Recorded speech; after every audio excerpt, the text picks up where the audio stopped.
نماز جعفر تیار پڑھنے کا طریقہ۔ معصوم فرماتے ہیں کہ نماز جعفر تیار کم از کم دن میں ایک بار پڑھے، یا ہفتے میں ایک بار پڑھے، یا مہینے میں ایک بار پڑھے، یا سال میں ایک بار 15 شعبان کو پڑھے۔ اس کا بہت زیادہ اجر اور ثواب ہے۔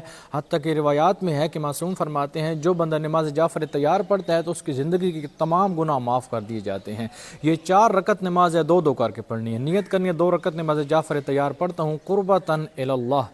پہلی رکعت میں سورہ الحمد پڑھنے کے بعد اس کے بعد کوئی سورہ پڑھے، یا سورہ انا اعطیناک الکوثر پڑھ لے۔ یہ پڑھنے کے بعد پہلی رکعت میں یہ دونوں صورتیں پڑھنے کے بعد 15 مرتبہ تسبیحات اربع پڑھے۔ تسبیحات اربع کیا ہے؟ سبحان اللہ والحمد للہ ولا الہ الا اللہ واللہ اکبر 15 بار پڑھنے کے بعد اللہ اکبر کہہ کر رکوع میں جائے، رکوع والا ذکر پڑھنے کے بعد 10 مرتبہ تسبیحات اربع پھر پڑھے، پھر پڑھنے کے بعد سمع اللہ لمن حمدہ کھڑا ہو جائے، کھڑا ہونے کے بعد پھر 10 مرتبہ تسبیحات اربع پڑھے، یعنی سبحان اللہ والحمد للہ ولا الہ الا اللہ واللہ اکبر۔